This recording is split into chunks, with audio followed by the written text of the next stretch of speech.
Muy buenas noches. Hoy en un episodio más de Charlas sobre la Historia nos acompaña el profesor Roger Chartier, quien es un especialista en el campo de la historia del libro y las prácticas de lectura. Profesor, estamos encantados de estar con usted y queremos hacerle unas preguntas muy puntuales sobre su trayectoria profesional. Quisiéramos saber qué lo motivó a usted a formarse como historiador. ¿Como historiador? Bien, realmente estas preguntas suponen que hay como hay dos respuestas posibles. Una que no es la mía, que es siempre fui interesado por la historia, quería ser historiador. Sí. Y la otra que es más contingente de azares, ocasiones y profesores en la escuela, del colegio, que dan la inspiración y que quieren, que hacen que se quiere imitar lo que estaban haciendo. Esto fue más o menos mi caso, es la deuda en relación con profesores de la enseñanza secundaria que debo mencionar, y con una incertidumbre entre historia y lo que se llama en francés literatura, pero que es historia de la literatura. Finalmente había decidido preparar historia, pero los trabajos más recientes tal vez hacen resurgir mi gusto para la literatura, y hay muchos trabajos sobre Shakespeare, Molière, Cervantes. Claro, profesor. ¿Qué significó para usted formarse justo en ese momento en Francia, ¿no? Con todos la explosión de esto de mayo de 68. Cuéntanos un poquito de esos momentos de formación en ese contexto en el que usted estaba. ¿De 68? Ajá, de mayo de 68. Toda esa influencia de Francia en ese momento. Usted me quiere mover y transportar en el tiempo. En el tiempo, sí. No sé, el efecto fundamental de 68 en nuestros oficios fue, por un lado, de romper, de quebrar un poco la jerarquía fuerte que existía en el mundo académico anteriormente.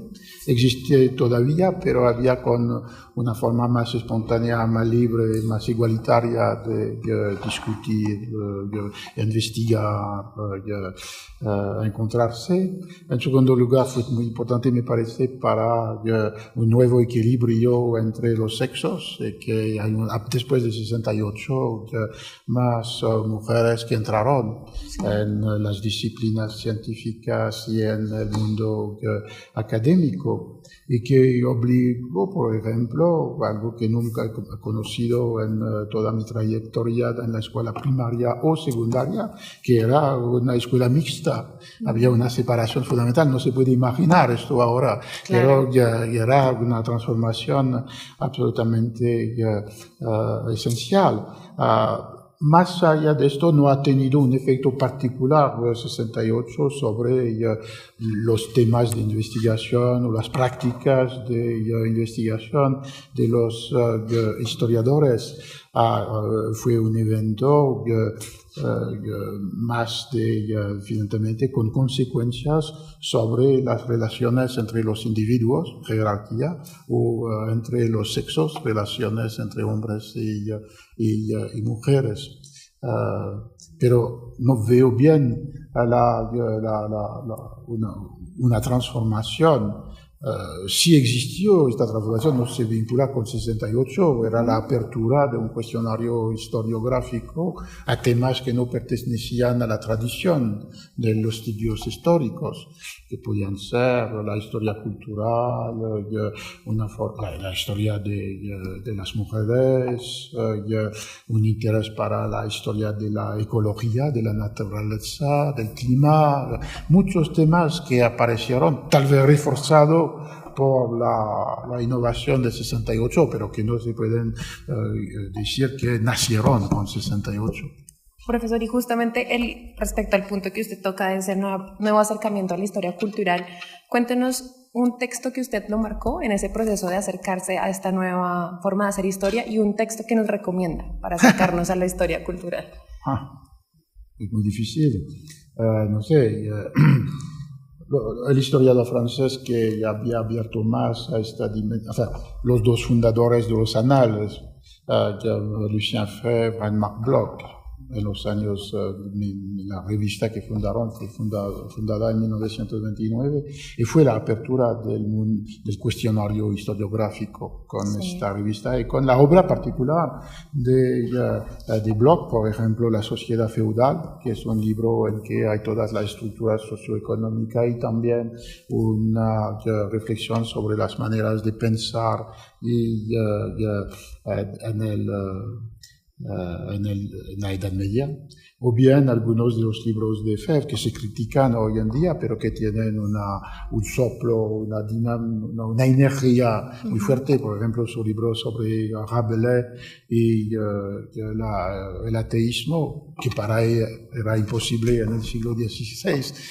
Y este libro que se llama Rabelais, le problème de l'incroyance, el problema de la no creencia.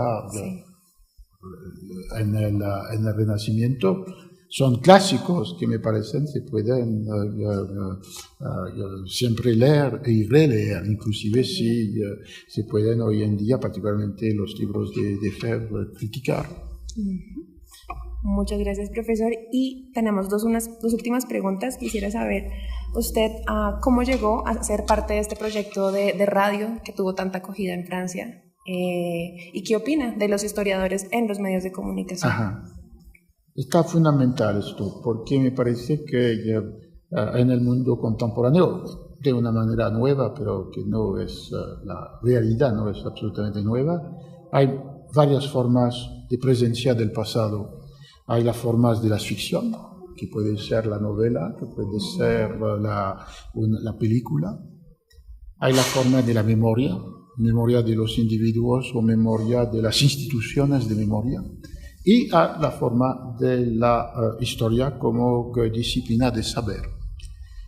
Cada de estas tres formas de presencia del pasado en el presente tiene su legitimidad, su justificación, su importancia. El problema es de no confundir una con otra. Y la presencia de los historiadores en los medios de comunicación, para mí, no es que deben opinar sobre tal o tal tema, porque su opinión no tiene más importancia que la opinión de cualquier ciudadano.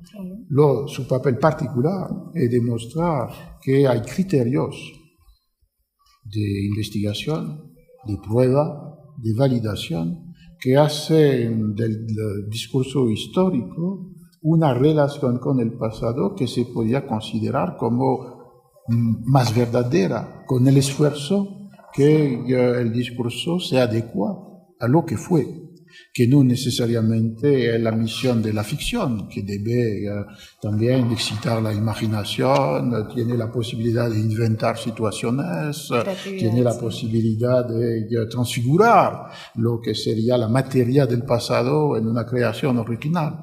Y no es la definición de la memoria, porque la memoria no tiene como condición este criterio de verdad, tiene como condición la experiencia, los sufrimientos, las emociones del individuo. Entonces me parece que el papel otorgado o conquistado por parte de los historiadores en los medios de comunicación, que puede ser, por ejemplo, programas de radio, intervenciones en la televisión, es de siempre recordar la especificidad de su práctica intelectual.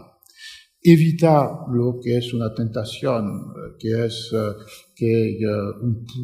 un intercambio de opiniones, que nunca me ha parecido lo importante. Lo importante es demostrar que hay algo particular en el trabajo historiográfico y al mismo tiempo en el mundo contemporáneo un riesgo de ver una marginalización de esta presencia de la historia como disciplina de saber en los medios que consideran que es demasiado académico, erudito o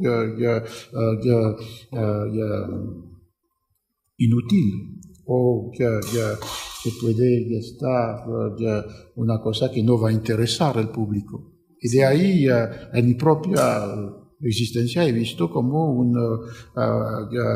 una reducción de los espacios en los cuales los historiadores profesionales, en el sentido que tienen una competencia de investigación y de construcción de una narración, de una argumentación histórica, podían intervenir.